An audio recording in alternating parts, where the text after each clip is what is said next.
শুভ সকাল। এখনো ভোর হয়নি, ভোর হয়েছে, সকাল হয়নি। রান্না করছি আমি। আসলে মনটাও ভালো নেই। শিক্ষক আন্দোলন করছে তাদের একদম যৌক্তিক একটা দাবি নিয়ে। আমিও একজন শিক্ষক, আমার বাবাও একজন শিক্ষক ছিলেন। আসলে শিক্ষক পরিবারের সন্তানেরা একটা দারিদ্রতার মধ্যেই বড় হয়। ছোটবেলায় আমরাও অনেক না পাওয়ার মধ্যে বড় হয়েছিলাম।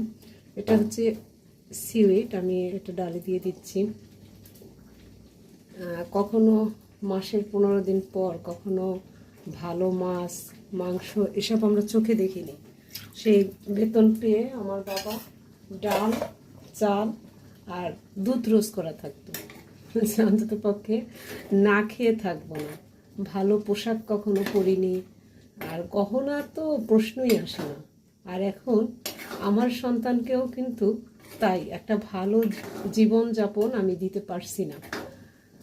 একটু সুস্থ জীবনযাপন করার জন্য আমি আমার যে লড়াইটা, আমার যে কষ্টটা, এটা আসলে যে কতটা কষ্ট সেটা যে কোনো প্রাইমারি স্কুলের শিক্ষক এটা বুঝতে পারবেন যে কতটা কষ্ট করতে হয়। আমি একটা ভালো পোশাক পরতে পারি না, আমি আমার মেয়েকে ভালো পোশাক দিই না।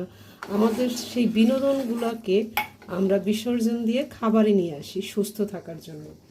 তো যারা এই বিরোধিতা করছেন যে প্রাইমারি স্কুলের শিক্ষকদের বেতন বাড়ানোর দরকার নাই, চাকরি ছেড়ে দেন, এসব বলবেন, আপনারা বোঝার চেষ্টা করুন যে এটা একজন শিক্ষককে যদি যোগ্য সম্মানটা দিতে না পারেন তাহলে সে কিভাবে তার জাতিকে যে গড়বে, সেই শিক্ষার্থীদের যে গড়বে সেটা কিভাবে গড়বে? তার পেটে যদি খাবার না থাকে তাহলে সে কি এক ভালো শিক্ষা দিতে পারবে? আপনারা একবার ভাবুন যে একজন শিক্ষক দিনে মাত্র 6 টাকা পায় তার নাস্তা করার জন্য।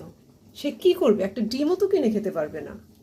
তাই সবাইকে বলবো, শিক্ষকদের প্রতি একসাথে আপনারাও শিক্ষকদের সাথে যোগ দিন, কারণ শিক্ষকদের এই দাবি মেনে নেওয়া যৌক্তিক এবং মেনে নেওয়া উচিত বলে আমি মনে করি।